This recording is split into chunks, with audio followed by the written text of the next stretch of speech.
జై శ్రీమన్నారాయణ. ఉగ్రం వీరం మహావిష్ణుం జ్వలంతం సర్వతోముఖం నృసింహం భీషణం భద్రం మృత్యుం నమామ్యహం. పరమశివుని గురించినటువంటి యొక్క విషయాలను మనం తెలుసుకుంటున్నాం. అందులో ఒక త్రిపురాసుర సంహారము, త్రిపుర అసురుల యొక్క సంహారము శివుడు చేసిన తర్వాత వాళ్లను చంపడానికి ఒక క్రొత్త ఆయుధాన్ని, శక్తిని సంపాదించవలసి వచ్చింది శివునికి. దేవతల మొరను విని అందరికీ మేలు చేయడానికి ఈ త్రిపురాసురులను సంహరించాలి అనే ఉద్దేశ్యము కలిగిన వాడై తపస్సుకు ఉపక్రమించాడు. ఎందుకంటే వారు ధనువు కాని ధనువును, నారి కాని నారిని, రథము కాని రథమును, ఇట్లా వాళ్ళు కొన్ని వరాలు బ్రహ్మదేవుణ్ణి కోరితే ఇచ్చాడు. దానికి అనుగుణంగా మనసులో పెట్టుకొని పరమశివుడు తపస్సు చేసి ఒక క్రొత్తనైనటువంటి యొక్క శక్తిని సంపాదించడానికి తపస్సునకు ఉపక్రమించాడు. దివ్య 1000 సంవత్సరములు, దేవతల 1000 సంవత్సరాలు లెక్క. ఆ 1000 సంవత్సరాలు తపస్సులో కూర్చున్నాడు పరమశివుడు. అర్ధ నిమీలిత నేత్రుడై అన్నాడు. అంటే సగము కన్ను మూసి తపస్సు చేస్తున్నాడు ఆయన. ఆ తపస్సు చేసి శక్తిని సంపాదించాడు. ఆ శక్తి ప్రయోగిస్తే 14 లోకాలకు కూడా కాల్చివేస్తుంది. అది దానిని తనతో సమానమైనటువంటి యొక్క శక్తి సంపన్నుడైన వాడు తాను, విష్ణువు శివుడు వేరు కానటువంటి సమానమైనటువంటి శక్తి కలిగినటువంటి వారై తాను ఆ స్థితిలో శ్రీ మహావిష్ణువును ధ్యానించాడు.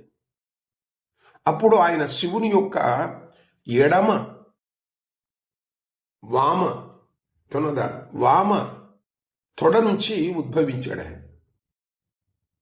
అప్పుడు నారాయణునికి చెప్పాడు, ఈ యొక్క అద్భుతమైనటువంటి శక్తిని, దీనిని ప్రయోగిస్తే 14 లోకంలో ఉండినటువంటి వాళ్ళందరూ కూడా బూడిదైపోతారు.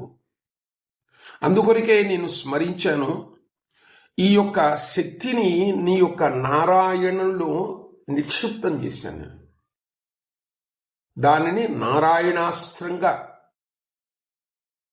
మలిచాను. దాన్ని నీవు ఎక్కడైతే నాశనము జరగాలనో, ఎవరైతే నాశనం జరగాలనో వాళ్ళ దగ్గరికి ప్రయోగిస్తే వాళ్ళకే ఆ శక్తి జ్వలించి వాళ్ళని ధ్వంసం చేస్తుంది. కాబట్టి ఇది నువ్వు భరించవలసిన బాధ్యత నీకుంది అన్నాడు. తక్షణమే తాను కూడా సరే అన్నాడు. ఆ శక్తితో బ్రహ్మదేవుణ్ణి రథసారథిగా చేసుకుని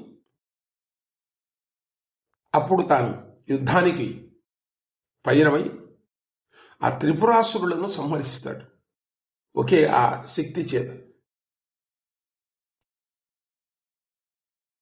కాబట్టి అంతటి 1000 సంవత్సరముల యొక్క నిద్ర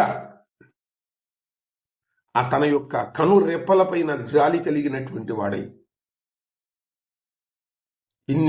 ఇన్ని సంవత్సరాలు నిద్ర లేకుండా, కన్ను ఆర్పకుండా ఆ కళ్ళ యొక్క రెప్పలను అలాగనే ఉంచడం వలన వాటిపైన శివునికి జాలి కలిగింది.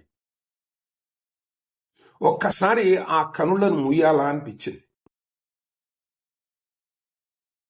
కనురెప్పపాటను ఒక్కసారి కదిలించాడు రుద్రుడు. ఆ యొక్క చుక్కలు కింద పడ్డాయి. ఆయన కంటి నుంచి వచ్చినటువంటి చుక్క కింద పడి, అది కూడా తాను ఏది చేసినా శివయ్య లోక సంరక్షణార్థమే చేస్తాడు. రాబోయేది కలియుగం. కలియుగంలో ప్రతి మనిషిలో కూడా ఈ యొక్క సత్వ తమో రజో గుణాలు ఉంటాయి, ఎంతో కొంత ఉంటాయి. వాటి వలన ఏమవుతుంది అంటే ప్రతి జీవిలో కూడా సమయానుకూలంగా వాళ్ళు ఎన్నో పాపాలు చేసే అవకాశం ఉంటుంది. పుణ్యలోకాలకు ఉత్తమ గతులకు మోక్షమునకు వాళ్ళందరూ దూరం అయిపోతారు ఈ గుణాల వలన. కాబట్టి అటువంటి వారిని ఉద్ధరించడానికి ఈ యొక్క శివయ్య ఆలోచించి తాను తన యొక్క కంటి రెప్ప నుంచి జాలువారినటువంటి యొక్క చుక్క కిందపడి రుద్రుని యొక్క అక్షము నుండి కిందపడింది కాబట్టి అది ఒక మహావృక్షం అయిపోయి రుద్రాక్ష వృక్షంగా అయిపోయింది. అది ఇదంతా ఆయన సంకల్పమే. త్రిపురాసురులను సంహరించడానికే 1000 సంవత్సరాలు పట్టింది. మరి ఈ కలియుగంలో ఉండినటువంటి వాళ్ళని ఈ యొక్క రాక్షసత్వముతో ఉండినటువంటి మనుషులను మార్చాలి అంటే ఎట్లా అని ఆలోచించి ఈ సంకల్పం చేశాడు. మరి ఈ రాక్షస హృదయం అంటే సత్వతము రజో గుణాల చేత చేసే దుర్మార్గ పనులను, ఈ మానవులని అందరినీ కూడా కలియుగంలో చంపాలి అంటే లక్షల కోట్ల సంవత్సరాలు పడుతుంది. అది సాధ్యమయ్యే పని కాదు.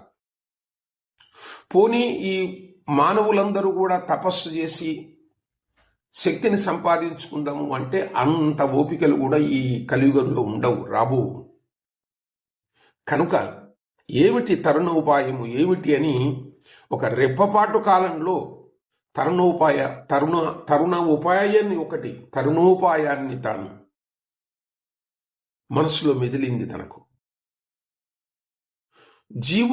జీవులకందరికీ కూడా సులభంగా మోక్షమును కలిగించగలిగినటువంటి యొక్క ఆలోచన స్ఫురించింది ఆయనకు.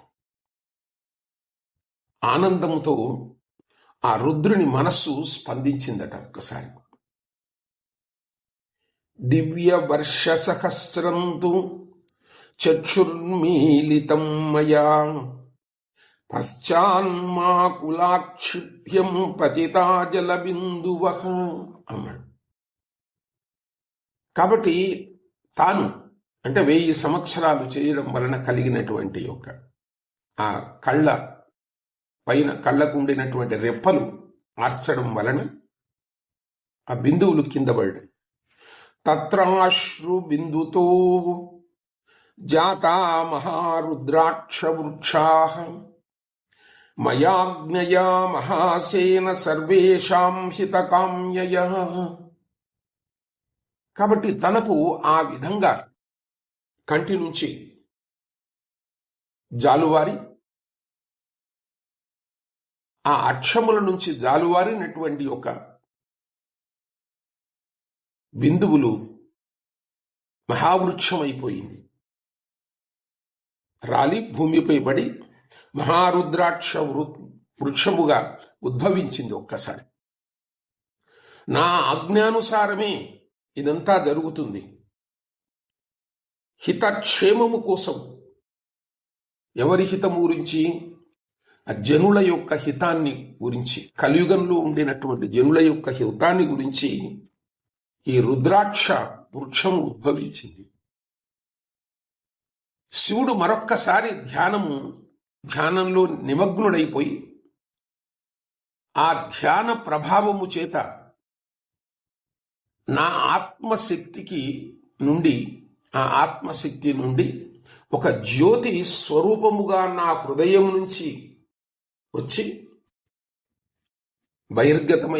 హృదయం నుంచి బహిర్గతమైపోయి నా ఆజ్ఞానుసారమే మహారుద్రాక్ష వృక్షము చేరి ఆ వృక్షాగ్రమునందు ఫలమై అవతరించింది ఒకటి.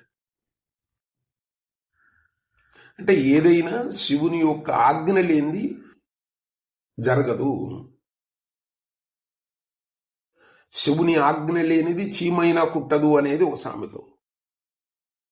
కాబట్టి ఆయన యొక్క ఆత్మశక్తి జ్యోతి నుండి, ఆ జ్యోతి అంటే ఒక చిన్న వెలుగు రూపకంగా ఆ హృదయంలో నుంచి బయటికి వచ్చి శివుని యొక్క హృదయంలో నుంచి ఆ మహారుద్రాక్ష వృక్షం యొక్క పైన ఉండినటువంటి ఒక వృక్షాగ్రమునందు ఉండినటువంటి ఫలము ఏదైతే కాసిందో ఆ ఫలము ఆయన యొక్క జ్యోతి రూపము అవతరించింది. ఆ ఫలమే, ఆ తొలి ఫలమే రుద్రుని సంకల్పము చేత అవతరించినటువంటి ఈ అఖండ రుద్రాక్ష అంటారు దాన్ని. అఖండ రుద్రాక్షాది. కాబట్టి ఇక్కడ నా ఆత్మలింగమునకు ప్రతిరూపమేగా భావించాలి దాన్ని అన్నాడు. ఈ అఖండ రుద్రాక్ష అంటే ఏమిటి అంటే నా ఆత్మలింగమునకు ప్రతిరూపం అది. ఈ అఖండ రుద్రాక్ష ఈయనకు ఏకముఖి అంటారు. అంటే ఒక ముఖము కనపడుతుంది. ద్విముఖి 16 ముఖములతో ఉండినటువంటి ఉన్నాయి వచ్చినాయి అవి. ఇది మొట్టమొదటిది ఏకముఖి అనేటువంటిది. కాబట్టి ఏకముఖి అంటే ఈ సర్వ జగత్తంతా సర్వేశ్వరుని యొక్క ముఖమండలమే అని అర్థం. ఏకముఖి అంటే అది, ఇది ఒకటే ముఖము కలిగినటువంటిది. కాబట్టి సర్వ జగత్తు, ఈ ప్రపంచమంతా సర్వేశ్వరుని యొక్క ముఖమండలము అని గుర్తుంచుకోవాలి మనం. సర్వేశ్వరుడైనటువంటి పరబ్రహ్మ ఒక్కడే శాశ్వతుడు అనేది అందరికీ తెలియాలి. ఇది నిజం, సత్యమైనటువంటిది. మిగతదంతా కూడా మిథ్య, అంత మాయ అన్న సత్యమునకు సంకేతమే ఏకముఖీ రుద్రాక్ష. ఇది అర్ధచంద్రాకారంలో ఉంటుంది. ఏకముఖి అంటే అర్ధచంద్రాకారమును పోలి ఉంటది. ఇలా కనిపించే అర్ధచంద్రాకారమే జగత్తు. కనిపించని యొక్క మిగతా అర్ధ భాగమే పరబ్రహ్మము. సగం రుద్రాక్ష అంటే అర్ధచంద్రాకారము. చంద్రుడు సగం ఉంటే ఎలా ఉంటాడో ఏకముఖి అలా ఉంటుంది. ఆ సగము పైన ఉండినటువంటిది కనపడతలేదు. అది ఏమిటిది అంటే పరబ్రహ్మం అంటది, కనిపించనటువంటిది. కనిపించేది మాత్రమే ఏకముఖి ఈ ప్రపంచం అంతా కూడా. కాబట్టి కనిపించే అర్ధచంద్రాకారమే జగత్తు శాశ్వతమని, కనిపించని మిగతా అర్ధభాగం పరబ్రహ్మమును విస్మరించకూడదని ఈ జగత్తునకు హెచ్చరించడానికే ఈ ఏకముఖి ఏర్పడింది. కాబట్టి ఈ అఖండ రుద్రాక్ష అంటే ఖండించడానికి వీలు లేనటువంటి దాన్ని అఖండ రుద్రాక్ష అంటారు. దీనికి ముక్కలు చేయడానికి రాదు. ఈ జగత్తంతా కూడా లీనమై ఉంది. కనిపించే అర్ధచంద్రాకార ఈ ఏకముఖి రుద్రాక్ష అఖండ అంటారు. ఖండము అంటే ముక్కలు, అఖండము ముక్కలు చేయలేనటువంటి దానికి. దీనికి సాటి మరేదీ లేదని అందరూ అర్థం చేసుకోవాల్సింది అది. దీని మహాత్మ్యము ఖండించడానికే వీలులేనిది అని అందరూ తెలుసుకోవాలి. రుద్రుడనైన నాకే శక్యము కానిది దానిని ఖండం చేయడానికి. అందుకే నాకు రుద్రాక్ష, రుద్ర ప్లస్ అక్ష. రుద్ర అంటే రుద్రుడు, రౌద్రుడు. తను అక్షము అనగా కన్ను. ఆయన కంటి నుంచి వచ్చినటువంటి ఒక బిందువే మహావృక్షమైపోయి ఏకముఖీ రుద్రాక్షగా అవతరించింది. సాక్షాత్తు ఆత్మలింగము అన్నదానికి. కాబట్టి అలాగా ఈ విషయాన్ని శివుడు సర్వదేవతలకు సైనికుడైనటువంటి కుమారస్వామికి, వశిష్ఠాది ప్రముఖులైనటువంటి ఋషీశ్వరులకు ఈ విషయాన్ని పరమశివుడు స్వయంగా వారితో చెప్పడం జరిగింది. ఇది శివపురాణంలో ఉండినటువంటి విషయం. ఇంతవరకు మనం ఇంకా చాలా ఉన్నాయి చెప్పవలసినటువంటిది. త్రిపురాసుర సంహారం ఘట్టము కూడా చెప్పవలసి ఉంది. ఇంకా కొన్ని ఉన్నాయి, అవి తర్వాత మనం మళ్ళీ కంటిన్యూ చేసుకుందాం. ఇప్పుడు ధనుర్మాసం రాబోతుంది కాబట్టి గోదాదేవి గురించి, శ్రీ రంగనాథుని యొక్క గోదాదేవిని గురించి చెప్పడానికి ప్రయత్నం చేద్దాము అని అనుకుంటున్నాను. అది మీ సహకారం ఉంటే చాలా మంచిది. మీరు ఇంతవరకు నాపై చూపినటువంటి యొక్క అభిమానం, మీరందరూ నేను చేసినటువంటి యొక్క వీటిని మీరు చూసి విని కొన్ని విషయాలు తెలుసుకుంటున్నారు కాబట్టి మీ ప్రేమాదరాభిమానములకు నేను మరొక్కసారి మీకు అందరికీ నమస్కరిస్తూ, మరీ చేయబోయే వాటిని కూడా మీరు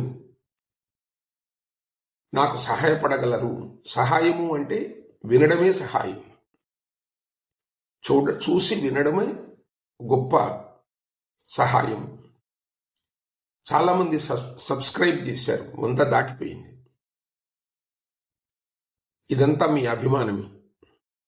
కాబట్టి ఇంకా ముందు కూడా నేను చేసే వాటిని సబ్స్క్రైబ్ చేసి లైక్ చేసి నన్ను ముందుకు నడిపించగలరని అర్థిస్తున్నాను. జై శ్రీమన్నారాయణ.